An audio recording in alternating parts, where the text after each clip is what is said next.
నమస్తే అండి. నమస్తే సార్. నా పేరు సైదులు యాదవ్ అండి. నేను నేత్ర కంపెనీలో రీజనల్ మేనేజర్గా పనిచేస్తున్నాడు. ఇక్కడ మన యశ్వంత్ నాయక్ ఉన్నాడు.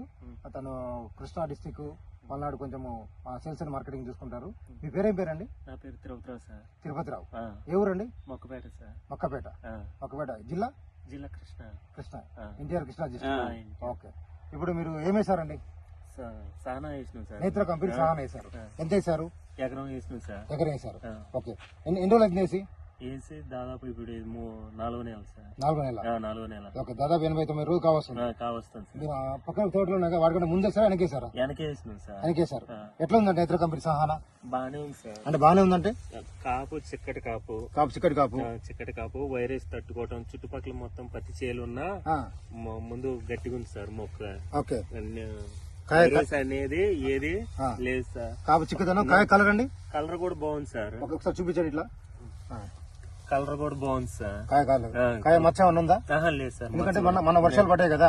లేదు సార్, మచ్చ కూడా లేదు సార్. కాయ సైజు గానీ లేదు సార్. కాయ కలరు బాగుంది సార్. కాపు చిక్కదనం సార్. కాయ కూడా ఎక్కువ పొడవు ఎక్కువ సార్. కాయ పొడవు ఎక్కువ.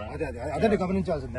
వేరే రకాలతో పెట్టుకున్నప్పుడు కాయ సైజు పొడవు ఎక్కువ ఉంటుంది. పొడవు ఎక్కువ సార్. కలర్ ఎట్లుందండి ఇప్పుడు? కలర్ నాణ్యత అది కలర్ బాగుంది సార్. రెడ్ కలర్ బాగుంది సార్. ఓకే, ఇక్కడ చూసిపోతున్నారు అందరూ పక్కన రైతులు కూడా చూసిపోతున్నారు సార్. పక్కన ఏరే రకం పెట్టిన వాళ్ళు కానీ మొత్తం వైరస్ వచ్చింది సార్. బాగాలేదు అది.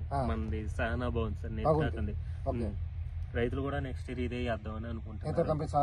సహనా 2-3 అడిగారు సార్ ఏం విత్తనం అని. సహనా అని సహనా అని చెప్పాను సార్. ఓకే, ఇదండి మన రైతు యొక్క ఫీడ్బ్యాక్. రైతు ఇక్కడ పచ్చేను చుట్టుపక్కల పచ్చేను ఉంది, ఇటు పక్క పచ్చేను ఉంది, వేరే కంపెనీ ఇతరం కూడా ఉంది. దానికి మొత్తం వైరస్ వచ్చింది అంటున్నారు. ఇంత పత్తి ఉందా కానీ లేట్ వేసినా కానీ లేట్ వేసినా వర్షాలు పడ్డా గానీ మళ్ళీ మంది వర్షానికి తట్టుకొని గానీ వరే తట్టుకొని గానీ మళ్ళీ కాసింది అంటున్నాడు. కాపు చిక్కదనం బాగుంది అంటాడు. ఇక్కడ వర్షాలు వచ్చిన కాపు కూడా స్టార్ట్ అవుతుంది. రెండో కూడా స్టార్ట్ అయింది. ఓకే, అందరికంటే మిగులుగా ఉంది. చూసిన రైతులను కూడా చాలా హ్యాపీగా ఫీల్ అవుతున్నారు. ఏ కంపెనీ ఇస్తామని చెప్తున్నారు. మళ్ళీ వచ్చే సంవత్సరం కూడా మీరు నేత్ర వేయండి. నేత్ర కంపెనీ 10 మంది రైతులకు చెప్పండి. ఎందుకంటే మంచి ఇత్తనం కావాలి రైతులకి. ఓకేనా? నమస్తే.